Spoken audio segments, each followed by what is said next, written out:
자, 이 시간 말씀 듣겠습니다.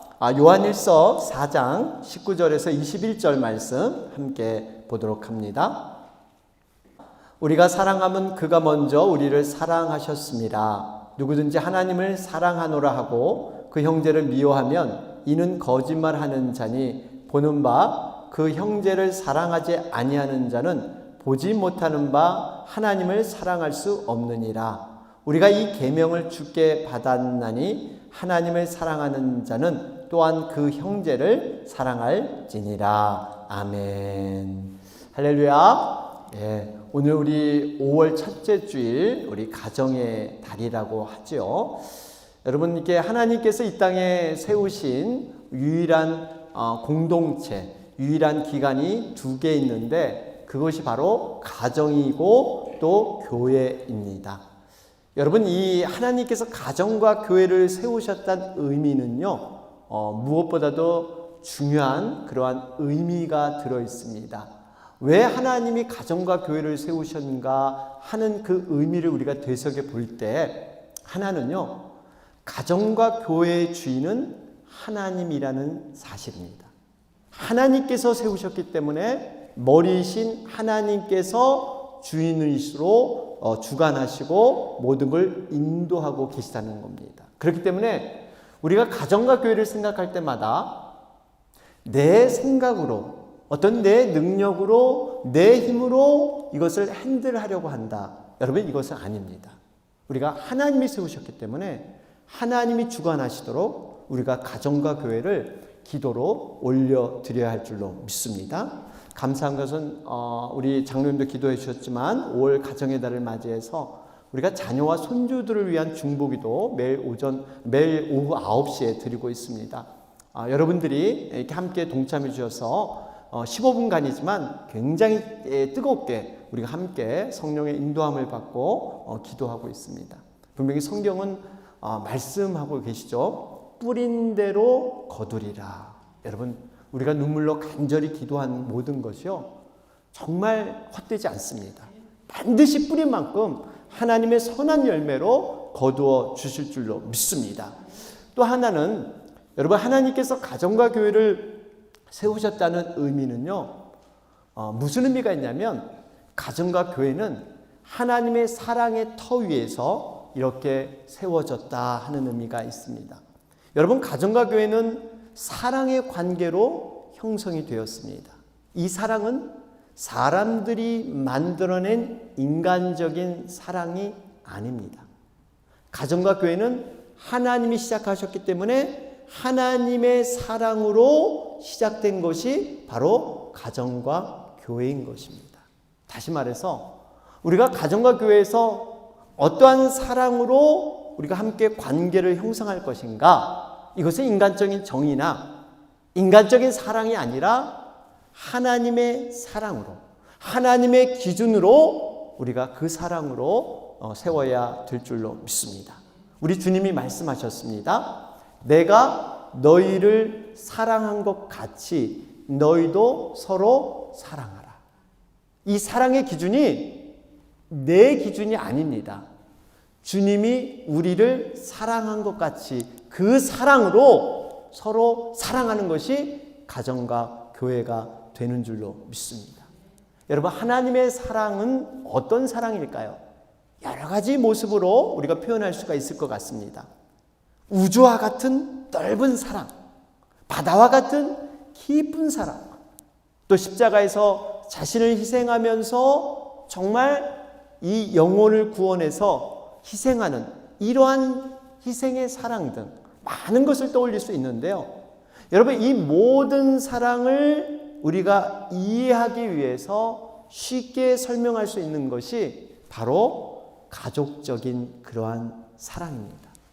여러분, 우리가 부모님을 떠올릴 때, 우리가 부모님 하면 부모님께서 우리에게 사랑을 주시는 것은 어떤 조건이나 어떤 형편의 선택에 의해서 우리를 사랑하고 우리를 품어주시는 것이 아니에요. 그저 부모님이기 때문에, 부모님 그 자체이기 때문에 우리를 인정해주고, 때로는 우리가 못나고 때로는 곁길로 가도 끝까지 참아주시고 인내하시는, 여러분, 이것이 우리 부모님의 사랑이지 않습니까? 어떻게 보면 하나님의 사랑은 우리가 구체적으로 이해할 수 있는 방법은 바로 이 가정을 통해서 우리에게 사랑을 설명해 주고 있습니다. 근데 여러분, 참 이러한 하나님의 사랑을 우리가 생각하면서 요즘 우리 주변을 좀 이렇게 돌아보면 여러 가지 안타까운 현실을 우리는 경험할 수가 있습니다. 세상은 날로 편해지고 문명은 분명히 상상할 수 없을 정도로 지금 발달되어 가고 있습니다. 삶의 질도 풍성해져 가고 있고요. 모든 것이 다 발달하는 것 같은데 사랑의 본질만큼은 과거보다 못한 이러한 나락으로 떨어지고 왜곡되고 변질되는 이러한 모습이 아닌가 우리가 생각해 볼 수가 있습니다.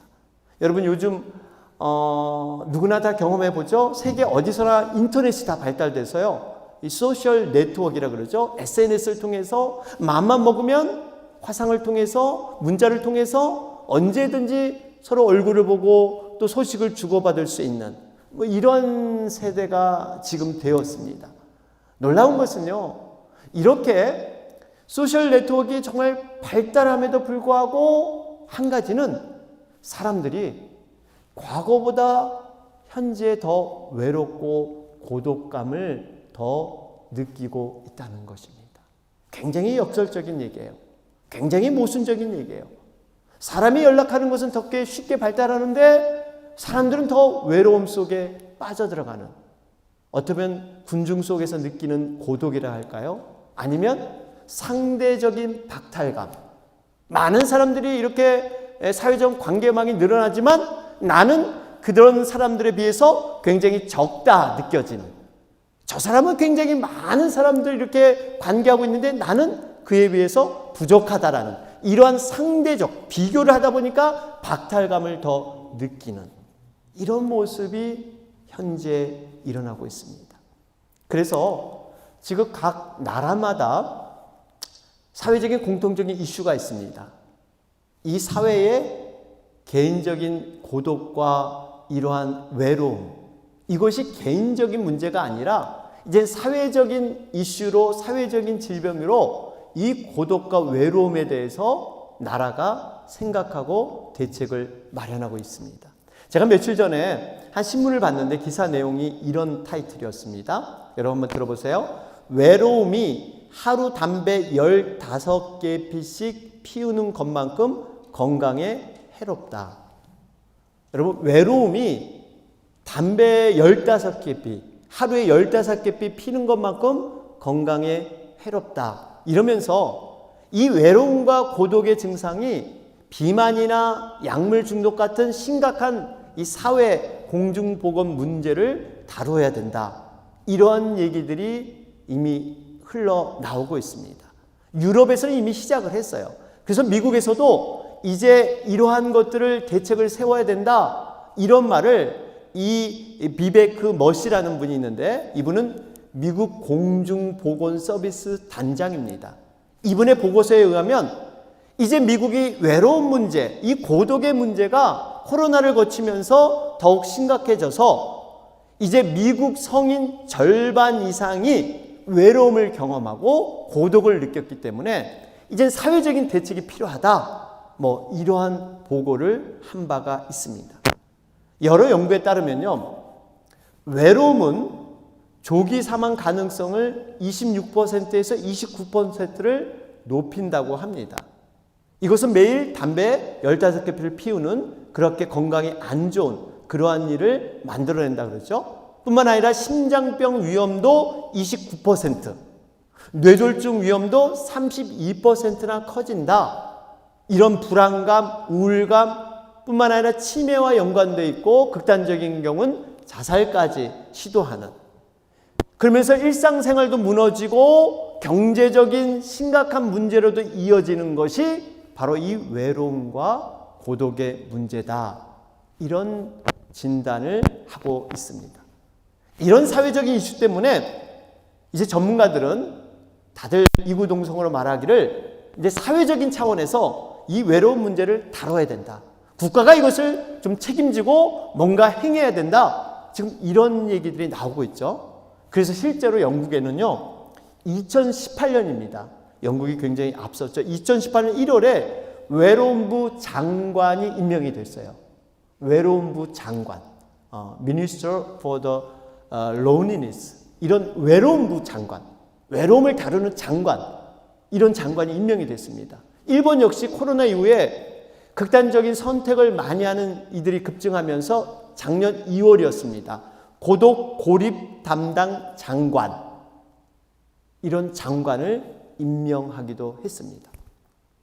제가 서두에 왜 지금 이런 말씀을 드리냐면요, 지금 이런 외로움과 고독을 느끼는 것이 이미 성경에는 세상의 종말적인 현상의 하나로 성경에 이미 기록되고 있다기 사실입니다. 이렇기 때문에 제가 설명을 드리는 거예요. 여러분, 정말 성경에는 종말이 가까워지고 세상의 말세가 가까워지면 사람들이 자아 중심으로 자기를 만족하고 자기에게만 집중하는 이러한 모습으로 사랑이 식어지고 변질될 것이다, 말씀에 기록되어 있습니다. 사람들이 상대방이나 이웃에 관심이 없고 무정해지고 무관심해지고 서로에게 사랑이 식어져 가는 것, 이게 바로 종말의 징조다, 성경은 얘기하고 있습니다. 여러분, 이 세상은 지금 이렇게 흘러가고 있습니다.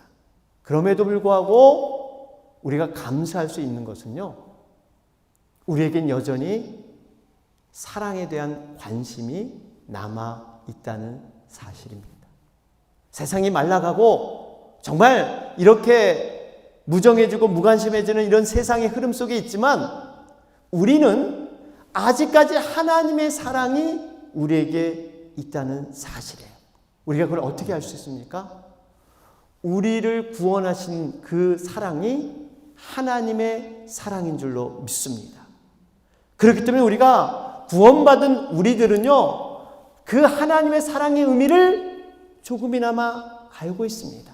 그 사랑의 능력, 그 사랑의 효력이 얼마나 귀하고 소중한 것을 알기 때문에, 이 사랑이 있기 때문에 우리가 이웃에게 나눠줄 그러한 사랑과 관심이 여전히 우리에 남아 있다는 사실이에요.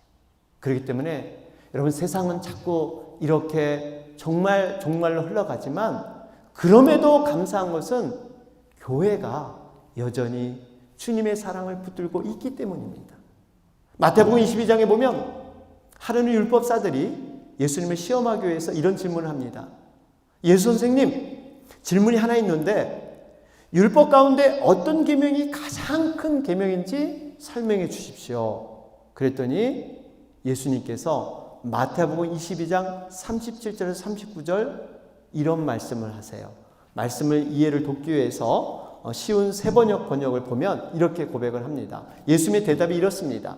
내 마음을 다하고 내 목숨을 다하고 내 뜻을 다하여 주 너의 하나님을 사랑하여라 하였으니 이것이 가장 중요하고 으뜸가는 계명이다. 둘째 계명도 이것과 같은데 내 이웃을 내 몸과 같이 사랑하여라 한 것이다. 여기 보면 예수님이 이 두 가지를 말씀하시죠. 인생에 있어서 또 하나님이 계명, 하나님의 명령, 하나님의 가장 원하심, 그것이 두 가지인데 바로 하나님을 사랑하고 이웃을 사랑하라. 우리 인생에서 가장 가치 있는 게 뭐냐? 가장 보람 있는 게 뭐냐? 가장 우리 인생에 남는 게 뭐냐? 이 두 가지라는 거예요.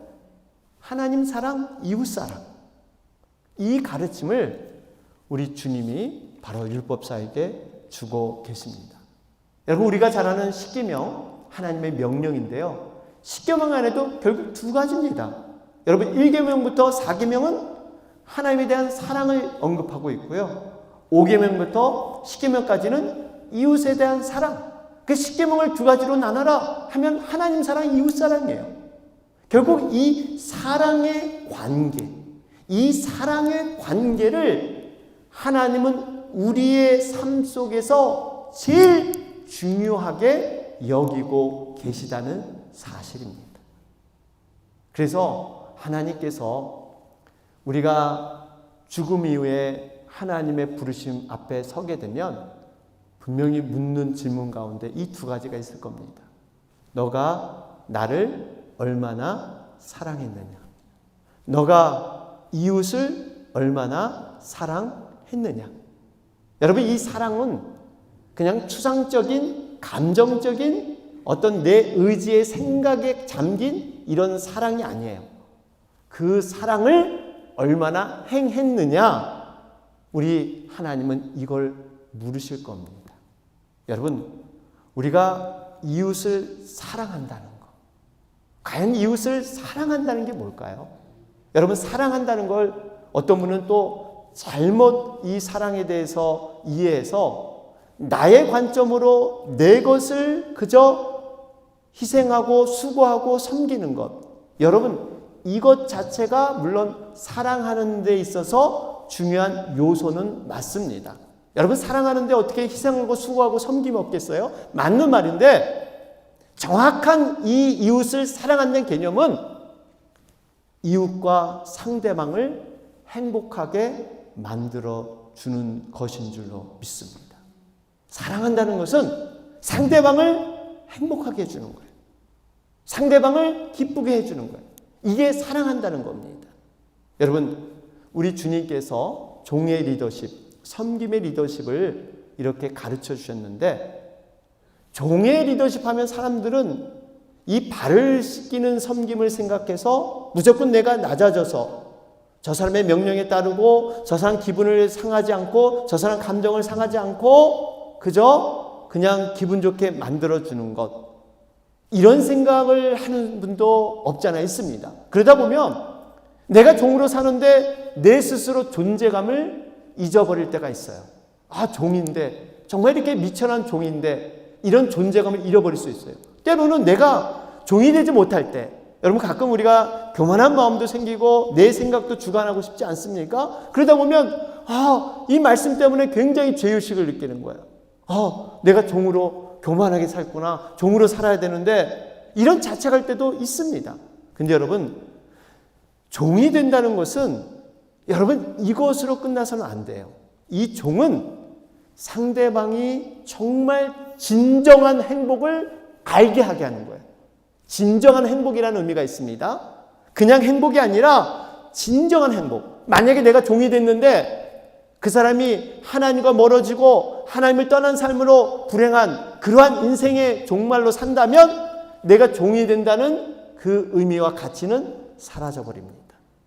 또 한 가지, 사람들은 그저 행복하다는 것은요, 단순히 어떤 내가 지금 당장 겪어지고 경험하는, 눈에 보이는, 느끼는 이러한 것으로만 행복으로 아는 이러한 분들도 없지 않아 있습니다.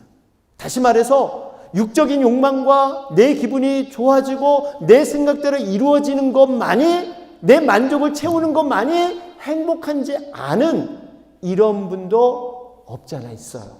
물론 여러분, 행복의 기본 요소는 내가 먼저 마음이 기쁘고 내 감정이 좋아지고 여러분 내 만족이 좀 일어나야 행복을 느끼는 기본적인 바탕은 맞습니다. 이걸 무시하라는 얘기는 아니에요. 그런데 이것만이 다 진정한 행복이 아니라는 생각을 우리는 가져야 돼요. 제가 한 가지 예를 한번 들어볼게요. 이 예가 적당한지는 모르겠어요. 저도 많이 고민을 해봤는데 여러분 좋은 부분만 이해해서 좀 들어보시기 바랍니다. 만일 어떤 분이 이 당뇨로 그런 심한 이러한 고통을 앓고 있는데, 여러분 우리가 이 먹는 거 여러분 다 유혹이 있죠. 우리가 먹게 되면 달콤하고 맛있는 거 먹을 때 행복합니다. 여러분 왜 음식을 먹습니까? 정말 행복하니까. 그 이해돼요. 맞는 말이에요.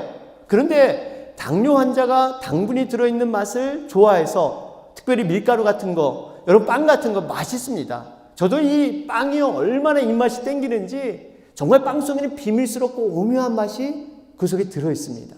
정말 먹으면요 정말 이 기분이 좋아지고 맛이 있어요. 그런데 여러분 이 맛의 행복을 당뇨 환자가 먹을 때 당장은 행복하지만 만약에 이 당뇨 환자에게 좀 더 미래에 대한 좀 더 긴 행복을 준다면 지금 조금 자제할 수 있도록 도와주는 것도 여러분 긴 행복을 위한 길이라는 사실입니다. 한번 생각해 보세요. 지금 당장 내가 먹고 싶은 걸 다 먹고 당장 행복할 것이냐, 아니면 미래에도 이 맛있는 것을 좀 더 연장해서 길게 먹으면 여러분 어떨까요? 내가 지금 당장 덜 먹는다, 내가 당장 이것을 못 먹는다라는 것, 이런 생각보다 미래를 준비한다는 것, 미래의 행복함이 분명히 있다면, 미래가 확실한 어떤 행복이 있다면 여러분 그 미래를 준비하는 현재가 고통이고 고난이고 정말 이 금욕으로만 살아야 될 그런 날로만 치부될까요? 아닐 겁니다. 분명히 미래에 대한 분명한 행복이 있다면, 보장이 있다면 지금 내가 덜 하지 말라는 이야기예요. 여러분 어떻게 안 먹을 수 있습니까? 덜 먹는 거죠. 절제하는 거죠. 아무리 정말 이 당뇨지만 여러분 그걸 안 먹을 수는 없죠. 여러분 먹습니다. 저도 이 유전적으로 이게 좀 이 당이 이렇게 보드라인이 있어가지고 여러분 그렇지만 저도 먹을 건 다 먹어요. 근데 덜 먹으려고 노력하는 것 뿐이지, 왜냐면 내가 나중에 그걸 조금이라도 더 먹을 수 있는 이런 기쁨이 있기 때문에 절제가 되는 거죠. 여러분 이러한 원리를 좀 생각해 볼 때 제가 말씀드린 요지는 이겁니다. 당장 내 눈앞에 혀에 들어와서 녹아지는 느껴지는 행복도 있지만 미래를 준비하면서 그 미래가 분명한 확실한 미래가 있다면 지금 모든 삶도 행복하게 느껴질 수 있는 이런 것이 있다는 사실입니다. 여러분 이것이 바로 영원한 행복을 누리는 하나님을 알 때, 영원한 천국을 보장받을 때 이 땅에서 우리가 조금 절제하더라도 누릴 수 있는 행복의 기쁨인 줄로 믿습니다. 그렇기 때문에 분명히 우리 주님은 내 것만 취하는 것이 아니라 남을 베풀고 섬기는 것, 이것이 주님께 한 것이다. 앞으로 받을 상이 많다. 하나님 앞에 상급을 분명히 줄 것이다. 여러분 지금은 내가 이러한 것들이 익숙하지 않고 내가 나누는 것이 별로 아닌 것 같지만 미래에 대한 확실한 보장이 있고 그 행복과 상급이 있기 때문에 여러분 지금 하는 것들이 결코 나쁘지 않다는 거예요. 내가 싫어하는 것을 억지로 해야 되나? 내가 이걸 정말 마지못해, 이게 아니라는 거예요. 분명히 미래가 확실히 있기 때문에, 행복이 있기 때문에 지금도 기쁘게 우리가 주님 앞에서 모든 일을 감당할 수 있는 줄로 믿습니다. 여러분 이 원리를 우리가 때로는 가르쳐 줄 필요가 있다는 거예요.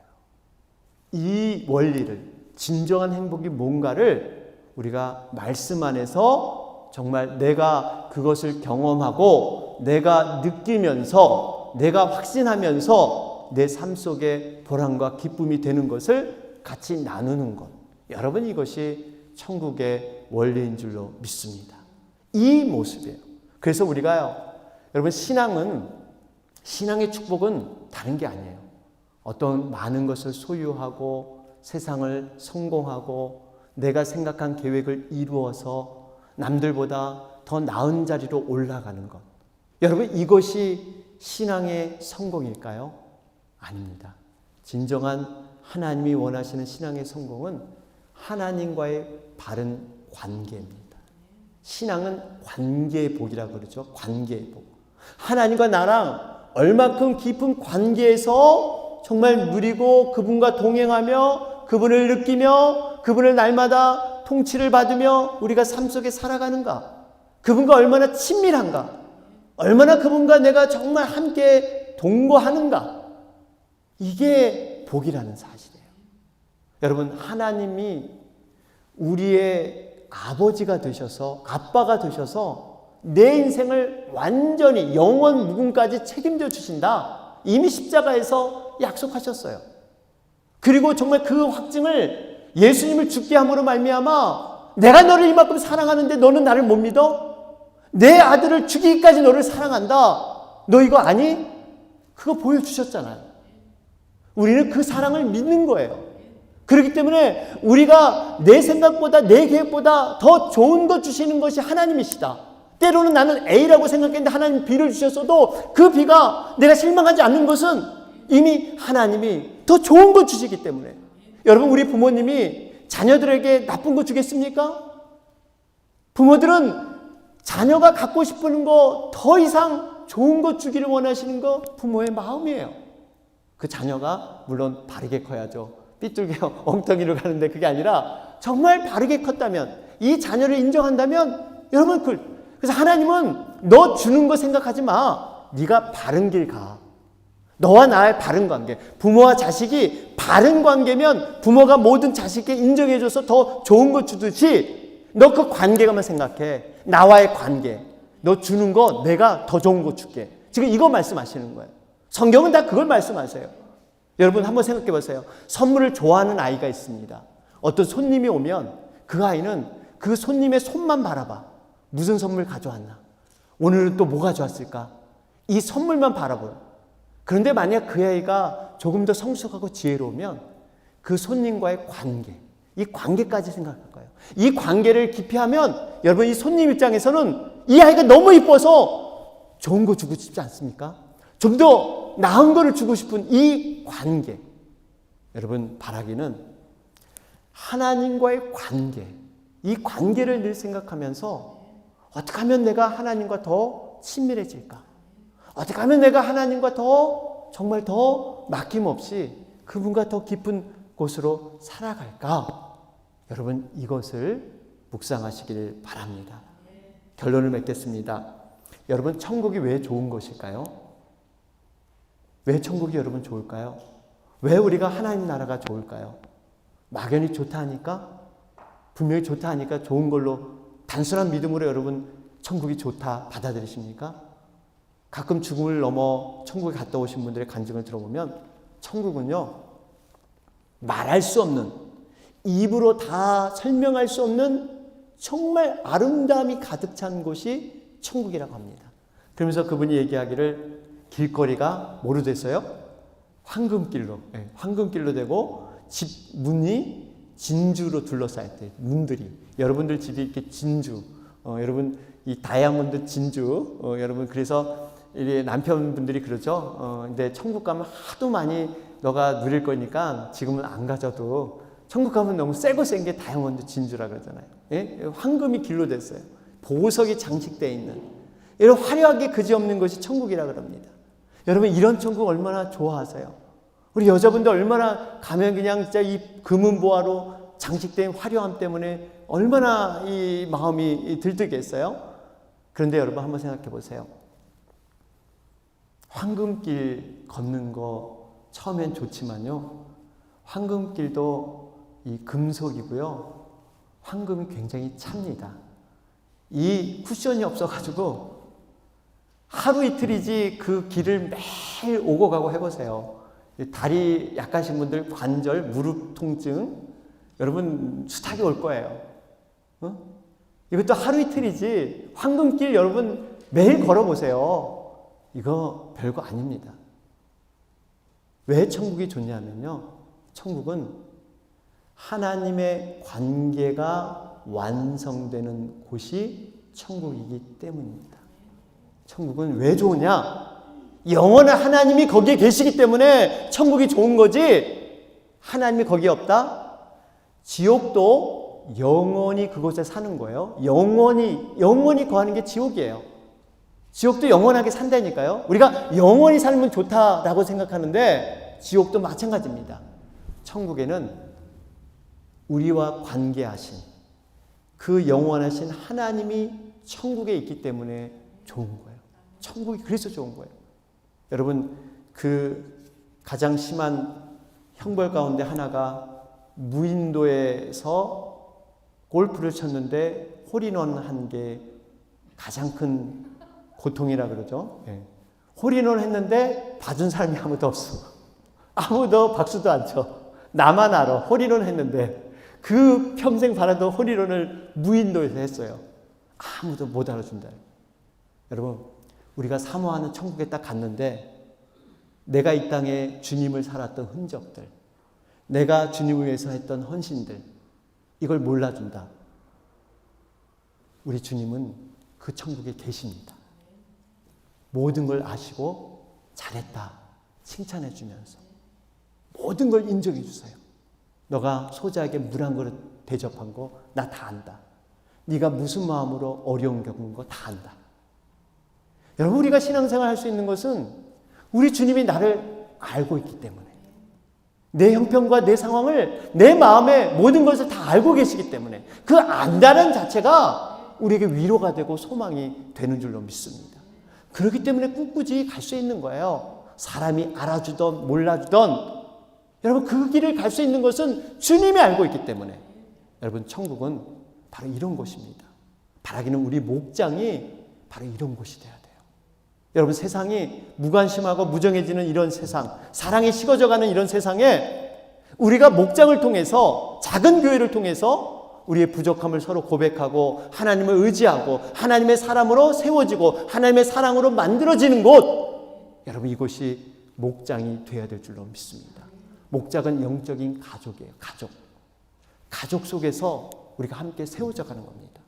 우리 이제 목장, 조만간에 여러 가지 교회의 변화와 새로움이 시작될 겁니다. 여러분, 우리가 지금까지 우리 교회가 변화했던 것보다 더 많은 변화들이 일어나게 될 겁니다.